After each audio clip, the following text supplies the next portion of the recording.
Telangana CM Revanth Reddy ఓటమిని విజయంగా మార్చే పెద్ద వ్యూహంతో ముందుకు వెళ్తున్నారని రాజకీయ వర్గాలు చెబుతున్నాయి. గత అసెంబ్లీ ఎన్నికల్లో ఆయన 2 స్థానాల నుండి పోటీ చేసి ఒకదానిలో మాత్రమే గెలుపొందారు.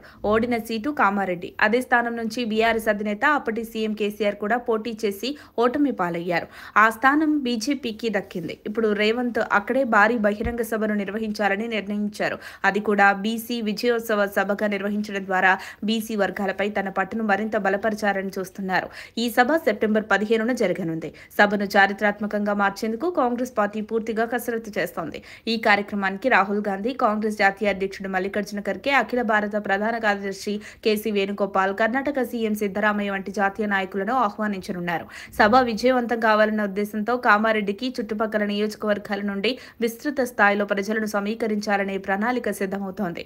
ఈ సభ వెనుక ప్రధాన ఉద్దేశం రానున్న స్థానిక సంస్థల్లో ఎన్నికల్లో బీసీ ఓటు బ్యాంకును కాంగ్రెస్ వైపుకు మళ్లించడం. గత ఎన్నికలకు ముందు కూడా కామారెడ్డిలోనే బీసీ డిక్లరేషన్ సభను నిర్వహించిన కాంగ్రెస్ ఇప్పుడు బీసీలకు 42% రిజర్వేషన్లు అమలు చేస్తూ తమ మాట నిలబెట్టుకోన్నామని ప్రజలకు నమ్మకం కల్పించాలనుకుంటోంది. బీసీ ఓటర్లను ఆకర్షించగలిగితే ఇప్పటికే తమకు మద్దతుగా ఉన్న ఎస్సీ, ఎస్టీ, మైనార్టీలు, అగ్రవర్గాల ఓట్లతో కలిపి కాంగ్రెస్ మరింత శక్తివంతమైన ఓటు బ్యాంకును సాధిస్తుందని పార్టీ లెక్కగడుతోంది. ఈ విధంగా కామారెడ్డి సభ అనంతరం రాష్ట్ర రాజకీయ దృశ్యం మారి కాంగ్రెస్కు భారీగా లాభం చేకూరుతుందని ఆ పార్టీ నేతలు నమ్ముతున్నారు.